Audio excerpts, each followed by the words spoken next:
बोलो सतगुरुदेव महाराज की जय। 30/12/1986 गुरु महाराज के प्रवचन। जैसा कि पिछले सप्ताह आत्मा परमात्मा के परम सुख के बारे में बतलाया था, इस सप्ताह में प्रकृति के बंधन और उससे छुटकारों के संबंध में बतलाना है। मन को जो प्रतिकूल उल्टा भाव प्रतीत होता है उसी का नाम दुख है। जो कि मन को अच्छा करके नहीं लगता, वह प्रकृति वाला मन प्रतिकूलों से डरता है और चाहता है कि जो अच्छा लगता है केवल वही मिलता रहे। इससे अनुकूलता की दासता बढ़ जाती है और अंत में अनुकूलताओं को खोजते खोजते अपने अनुकूलों को भी प्रतिकूल ही बना लेता है। संसार में जितनी अच्छी लगने की वस्तुएं हैं उनका सुख दिन प्रतिदिन घटता ही जाता है। जैसे उसको एक बार कोई वस्तु अच्छी लग गई तो अब उसने मन से उसी माप की अच्छाई खोजनी है। तृष्णा उसी वस्तु की होती है जिसमें मन ज़्यादा आकर्षित हो गया है, अर्थात खिंच गया है। जो एक बार उसको अच्छा लगा है वह पुनः अच्छाई उतनी ही मात्रा में दूसरी बार मिलेगी नहीं, और समय पाकर जितनी अधिक तृष्णा बढ़ती जाएगी उतनी उस वस्तु की अच्छाई व सुख भी दिनों दिन कम होता जाएगा। अंत में किसी समय उसकी अच्छाई व सुख के स्थान पर बुराई या दुख भी अनुभव में आने लगेगा। कारण कि कोई वस्तु भी बदलाव के बिना नहीं है, इसलिए एक जैसी नहीं रहती है। इसलिए फिर वह जिस ओर भी भागेगा खाली उसकी तृष्णा ही तृष्णा है, जो बाहर संसार में इधर उधर भागना दौड़ना है। यह सब संसार के बीच में इतना रुल जाता है, बह जाना है कि जिससे वह सारा संसार भी उसके लिए दुख रूप ही हो जाता है। अब यदि इससे बचकर कहीं सुख पाना हो तो अपनी अंतरात्मा में लौटने व वहीं बैठने के सिवाय कोई उपाय चारा ही नहीं। परंतु मनुष्य अंतरात्मा में तभी बैठ सकेगा यदि उसको ध्यान का उपाय मिल जाए। ध्यान एक ऐसा साधन है जो बाहर से बिछोड़ करके अपनी अंतरात्मा के साथ मेल का योग करवाएगा। तब जिस प्रकार व्यक्ति को बाहर दूसरे के साथ संग करने में, समय व्यतीत करने में अच्छा लगता है, वैसे ही अंतरात्मा के साथ ध्यान द्वारा जुड़ जाने पर मन अति सुखी होगा। उसमें समय व्यतीत होने की भी खबर नहीं लगेगी। तब पुनः संसार में भटकने की आवश्यकता भी नहीं होगी। जो अपनी आत्मा में सुख नहीं पाता उसी मन को बाहर भटकना पड़ता है और बाहर के दुखों में समय व्यतीत करना पड़ता है। ध्यान भी ऐसा होना चाहिए जो स्वाभाविक हो। यही नहीं कि कभी तो ध्यान लग गया और कभी नहीं लगा। यह ध्यान कोई विशेष काम का नहीं। जब हमारे मन को ध्यान चाहिए तब यदि हम अपने अंदर नहीं आ सके, वो अंदर का सुख नहीं मिला, तो मन तड़पता ही रहेगा। इसलिए ध्यान स्वाभाविक होना चाहिए जिसमें 4 गुण हों। पहला गुण स्वाभाविक ध्यान का यही है कि जिस समय हम चाहें उसी समय ध्यान लगा लें। यह नहीं होना चाहिए कि किसी विशेष समय यानी सुबह, दोपहर या शाम को ही ध्यान लगेगा।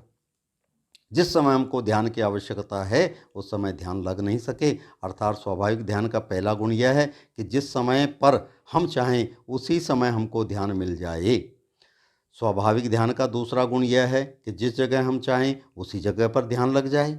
यह नहीं होना चाहिए कि अमुक स्थान में बैठे हैं तो ध्यान लग गया और यहाँ से 10 मील दूर छोड़कर चले गए तो वहाँ ध्यान ही नहीं लगे। कारण कि हमारे मन के मुताबिक वहाँ का वातावरण नहीं है। वह स्थान पर शंकाएं, भय बना हुआ है, तो समझो यह ध्यान स्वाभाविक नहीं है। इसका मतलब यह है कि सकल आयु भर एक ही जगह पर पड़े रहे तभी जाकर के ध्यान लगेगा। और तीसरा गुण यह है कि ध्यान किसी प्राणी व पदार्थों के मिलने पर ही लगने वाला नहीं होना चाहिए। यदि नियम से जो जैसा हम खाते पीते हैं, जैसी वस्तुएं हमको प्रतिदिन मिलती हैं वो मिलती रहें तभी ध्यान लगेगा, और यदि वह वस्तुएं मन के मुताबिक नहीं मिली तो ध्यान ही न लगे, तो यह ध्यान भी स्वाभाविक नहीं कहा जाएगा। इस मनुष्य का यदि थोड़ा सुख बिगड़ गया तो ध्यान ही नहीं लगना, जो कि एक रेत की दीवार पर टिकने के समान पोला ध्यान है।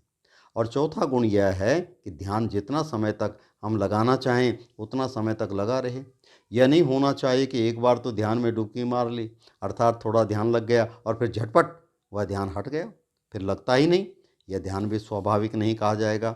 इसलिए ऊपर कहे चारों गुण ध्यान में चाहिए, वही ध्यान स्वाभाविक होता है। अर्थात ध्यान देश स्थान से बंधा हुआ नहीं हो, काल से भी बंधा हुआ नहीं हो, और किसी प्रकार की अपने अंदर की शर्त चाय बीड़ी पीना आदि से बंधा नहीं हो। जितने समय के लिए ध्यान लगना चाहे उतने समय तक ध्यान लगा रहें। जब चाहे तब ध्यान से उठ जाए, उठने के पश्चात पुनः जब चाहे तब ध्यान में स्थिर हो जाए।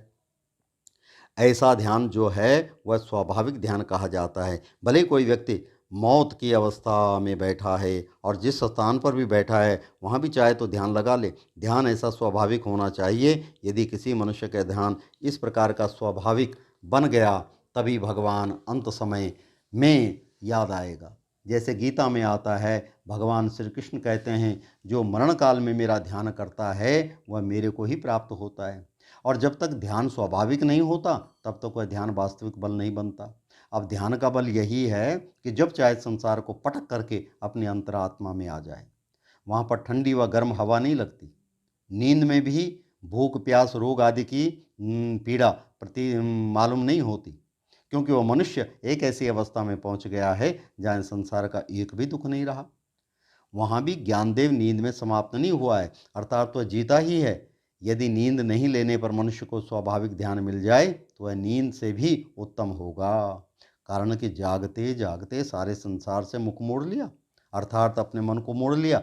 वैसे तो प्रजापति देव संसार में थक जाने पर नींद में डालकर भी मन को थोड़े समय के लिए संसार से मोड़ देता है।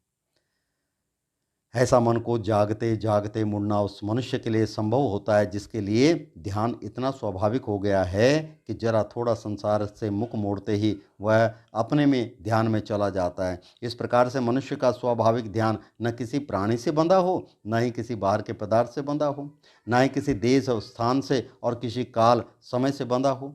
अर्थात सुबह प्रातःकाल, दोपहर अथवा रात को न देखते हुए ध्यान लग जाना चाहिए। जब अवकाश मिला अर्थात फुर्सत मिली तभी ध्यान लग जाना ही स्वाभाविक ध्यान का लक्षण है।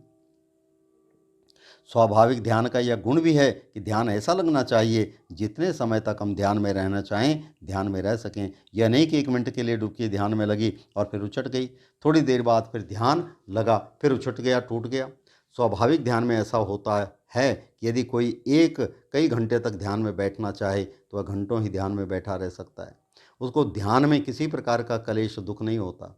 स्वाभाविक ध्यान उसका बनता है जिसने ठीक प्रकार से 5 बल, कौन से बल हैं? श्रद्धा, वीर्य, स्मृति, ध्यान और प्रज्ञा प्राप्त कर ली। इनमें अधिक तो स्मृति, वीर्य और ध्यान को ही स्वाभाविक बनाना है।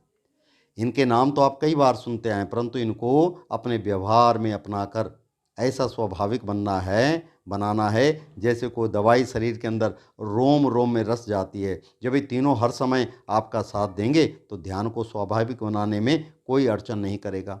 अतः प्रत्येक कर्म के बीच में ये तीनों रहें तो कैसे रहेंगे, और रहते क्यों नहीं? इसका कारण केवल इच्छा रूपी ठग है, जिसके लिए गीता में श्री कृष्ण भगवान कहते हैं, हे अर्जुन, निष्काम कर्म योग सीख। अर्थात प्रत्येक कर्म के बीच में से इस इच्छा रूपी ठग को निकालते निकालते मन को जोड़कर करना सीखें। परंतु मन का संसार में भटकना, रोग व्याधि आदि ऐसा करने नहीं देते। जो देहादि की तंदुरुस्ती की अवस्था को भंग करने वाला है उसी का नाम रोग है। वही शारीरिक रोग आदि जो विशेष करके मन की व्यथा करने वाले हैं या कष्ट देने वाले हैं, उतने से ये रोग ही व्याधि रूप से कहे जाते हैं। और जब किसी बाहरी बंधन के साथ बंध गए तो वह बंधन शरीर को तोड़ फोड़ देता है और मन को भी नाना प्रकार से परेशान करता है। इसका नाम भी रोग होता है। व्याधि का तात्पर्य है मन के अंदर व्यर्थ चिंता सोच लगी रहती है, कब हटें क्या करें। ऐसी चिंता फिक्र आदि ही सब व्याधियां हैं। इसी काम के जाल के कारण जो हर समय सिर पर लदा रहता है, ध्यान स्वाभाविक नहीं बन पाता और उसी के कारण से ही स्मृति, वीर्य और ध्यान नहीं बन पाते। जैसे हम हाथ धो रहे हैं, कोई भी काम, इच्छा का जाल सिर पर लदा होने के कारण से हाथ साफ करते हुए भटका हुआ मन अंदर से चाय पीने की सोच रहा है। जल्दी जल्दी हाथ साफ कर लें ताकि अंदर कमरे में जा कर के गरम गरम चाय पिएं।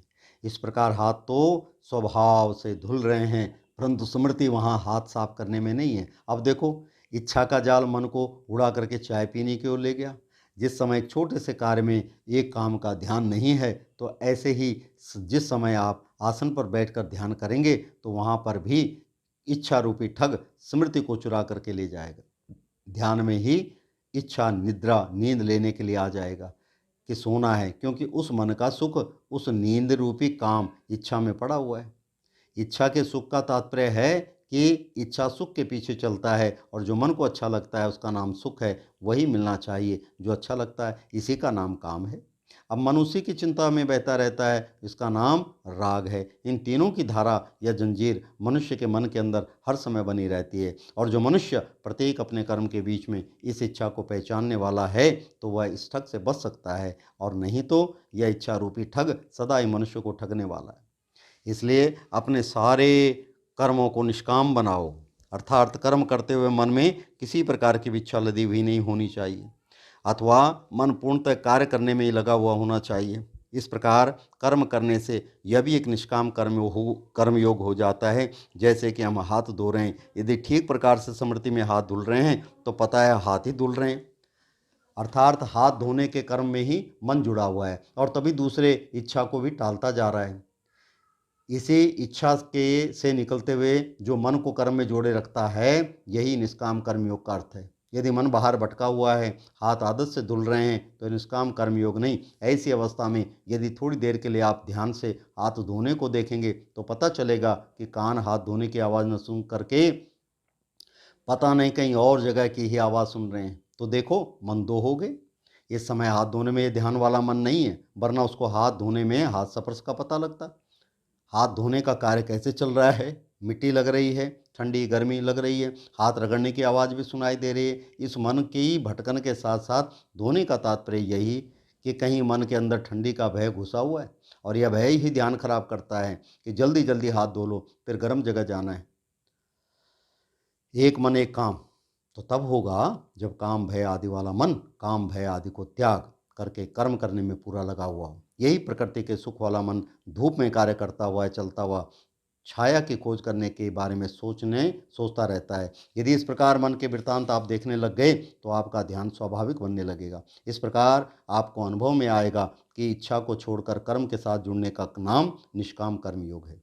योग नाम जुड़ने का है, निष्काम रूप कर्म में जुड़ना बस इतना है कि कार्य को करते हुए कर्म के बीच में से इच्छा को निकाल देना है। इस जीवन में शेष सारी देह की जितनी आवश्यकता की वस्तुएं हैं वे तो मिलती या होती ही रहेंगी। इच्छा का कलंक यही है, मन बाहरी संसार में किसी स्थान पर किसी वस्तु विशेष का सुख पाने के लिए जकड़ा रहता है। उस जकड़न को ही थोड़ा छीनना अथवा हटाना है। इसके लिए धीरे धीरे पहले कर्मयोग में लगा रहे, कर्मयोग सही सीखे कि कर्म के साथ जुड़ करके कार्य करने का नाम ही कर्मयोग है। इस कर्म योग के अभ्यास की सफलता के लिए हाथ धोने आदि सकल कर्मों में भटकते हुए मन को पहचानना और फिर उसको बाहर से मोड़ कर करते हुए कार्य में लगाने से समझो आपने 3 बल पा लिए। कौन कौन से? ध्यान, स्मृति और वीर्य एक साथ अपना लिए। यह छोटी सी बात है, इसे एक ही दिन में आप भले ही पढ़ लो या किसी से सुन लो, परंतु जब तक ये बात व्यवहार बर्ताव में नहीं आएगी तो इसका अपने अंदर निकट से ज्ञान नहीं होगा। निकट से ज्ञान हुए बिना इसका फल नहीं होगा। इसको कार्य में लाने के लिए आपको प्रत्येक कर्म की पढ़ाई निरीक्षण करना होगा, अर्थात अपने आप को ध्यान में रखते हुए कर्म करना होगा। अपना कार्य ऐसे ढंग से करना है कि यह कार्य ठीक रीति से भी हो। ठीक रीति का तात्पर्य यह है, उस कर्म के बीच में हम जुड़ रहे हैं, अड़चने दृष्टि में आ रही है, अधिक अड़चन उसी काम की ही दृष्टि में आएगी जो काम जिस समय भी बहता हुआ दिखाई दे जाए, भले आँख कान अथवा मन को भटकाने वाला हो। उसी समय आपकी अपनी बारीक दृष्टि खोलकर यदि आपने इसको पहचाना आरंभ कर दिया तो समझो मन ध्यान के योग्य हो गया। अब आप मार्ग चलते हुए भी ध्यान में ही हैं, अर्थात आपको पता है कि पैर कहाँ पर पड़ रहा है। चलते समय मोटर गाड़ी आदि से बचकर संभल कर सावधानी से तो चलना पड़ता है, उतना ध्यान तो बाहर रहना भी ठीक है। शेष खाली दाएं बाएं दृष्टि घुमाना, जहां अपने प्रयोजन का कुछ नहीं रखा, मन को केवल बाहर भटकना ही है। आपने उस भटके हुए मन को वहाँ से मोड़कर पाँव की चुपचाप सुनने में चलते समय लगाना होगा। इस प्रकार प्रत्येक कर्म में जैसे हाथ धोना, दांतुन कुल्ला करना, खाना पीना आदि करते हुए पांचों इंद्रियां आँख कान नाक जीवा चमड़ी और छठा मन जिस समय एक और लग गए तो इसका नाम ध्यान या समाधि हो जाता है। इन इंद्रियों को बाहर से मोड़ने का नाम योगी लोग प्रत्याहार कहते हैं। जिधर आपने अपना मन लगा दिया, अर्थात मन लगाया कर्म में, तो सारी इंद्रियां इसके पीछे आने आरंभ हो जाएगी। यही प्रत्याहार है। मन को आप किसी एक स्थान में लगा देंगे तो वही ध्यान बन जाएगा। प्रत्याहार का तात्पर्य यह है कि अपने सुख की आदत के मार्ग से किसी दूसरी जगह मन जा रहा है, उसको बाहर से मोड़कर अंदर लाना। मन बाहर सुख के साथ बसा हुआ है, अर्थात इच्छा जो कि उसकी अपनी लगन में बसी हुई है, हर समय मन उधर ही बह रहा है। ऐसी अवस्था में अपने मन को समझाए कि क्या इनका चिंतन करना, अपने शरीर अर्थात अथवा कर्तव्य संबंधी आवश्यकताएं पूरी करना तो उचित है, परंतु व्यर्थ की छोटी मोटी वस्तुओं के पीछे आदत के मार्ग से सदा बहते रहना उचित नहीं। दातुन, कुल्ला, नहाना, धोना, खाना पीना, बातचीत करना आदि में आपने कभी मिले हुए मान अपमान की सोचना, जो कि अधिक सार वाली वस्तु भी नहीं, ठीक नहीं है। अपने मन को समझाए कि यदि उनके लिए सोचना ही है तो एक अलग समय निकाल लो। जो योजना बनानी है उसी समय बना लेना। प्रत्येक कार्य करते समय अच्छा का सिर पर लदे होना अथवा आदत के अनुसार सोचों में पड़े रहना ध्यान वाले मन का काम नहीं है। यह कर्म तो विक्षिप्त कर देता है, एकाग्रता पूर्ण होने नहीं देता और भटकने के अभ्यास को बढ़ाता है। ध्यान के कार्य के लिए तो अवकाश तक भी नहीं देता। थोड़ा मन का निरीक्षण करना अर्थात अपने आप को प्रत्येक कर्म करते हुए पहचानना, परंतु स्मृति रखे बिना अपने आप को पहचाना नहीं जाएगा। थोड़ा उस मन को मोड़ना है जो विपरीत काम के मार्ग पर जा रहा है, वही मन को मोड़ने की हिम्मत करना ही वीर्य हो जाएगा। मनोयोग थोड़ा देने से ही वह ध्यान हो गया। थोड़ा मन को समझना अथवा ध्यान द्वारा भले बुरे मार्ग की समझ भी अंदर पड़ना, यही प्रज्ञा या ज्ञान हो जाएगा। शरीर की जितनी आसक्तियां हैं ये सब काम की हैं। इस काम रूपी मन को इतनी बारीकी तक पहचाने कि इसकी जड़ तक पहुंचकर इसकी जड़ ही काटनी है। इसकी जड़ वह सुख ही है जो दूसरे प्राणी या पदार्थों से होता है। इनको विवेक द्वारा यह समझना कि ये सुख तो सदा किसी के रहने वाले नहीं। यही सुख एक दिन जितनी अधिक इनकी भक्ति अथवा दास्ता करेंगे उतनी अधिक रोग और व्याधियां लाएंगे। यह काम ही मनुष्य को चंचल करके फिर नशों में डाल देता है। यदि ध्यान के अंदर आपको काम के विकार स्पष्ट दिखने लग गए और उनकी याद आते ही मन भी उनसे मुड़ने लग गया तो समझो आपको ज्ञान होने लग गया। यही प्रज्ञा की भक्ति है, इन्हीं से मुक्ति मिलती है। अपने अंदर यह विश्वास रखना है कि श्रद्धा रख करके यदि इस धर्म मार्ग पर लगा रहूँगा तो अवश्य संसार के बंधनों से छुटकारा प्राप्त करूँगा। यही श्रद्धा का फल है। फिर याद को ठिकाने रख करके बाहर के काम करना सीखें। यदि मनुष्य अपने मन को उचित ढंग से कार्य में लगा सकें तो उस समय आपके पास समझो धर्म का बल है। यदि आपने बाहर दैनिक जीवन में यह अभ्यास नहीं किए तो आप समझिए कि आसन पर बैठने के बाद भी वहाँ ध्यान लगने का कोई काम नहीं। कारण कि अपने मन की तो आपको कोई पहचान ही नहीं है। वह कहाँ पर संसार में भटक रहा है। वहाँ तो ध्यान करते समय नींद, आलस्य, सुस्ती है या फिर यही संसार के विचार मन में दौड़ रहे हैं। जो मनुष्य थोड़ा थोड़ा करके मन को पहचानने लग गया तो समझो मन की पहचान खुल गई और संसार की पहचान टलने लग गई, अर्थात समाप्त होने लग गई। ध्यान का श्री गणेश हो गया। जब तक संसार की पहचान ही अंदर चल रही है अर्थात संसार की बातों को जानने के लिए मन भटक रहा है तो समझो मन के अंदर अंधकार छा रहा है। यही अविद्या है जो कि मोक्ष के मार्ग में सबसे बड़ा बंधन है। धीरे धीरे यह मन की पहचान इतनी खुलती जाएगी, हाथ धोते दांतों कुल्ला करते वही 10 बंधन दृष्टि संशय शील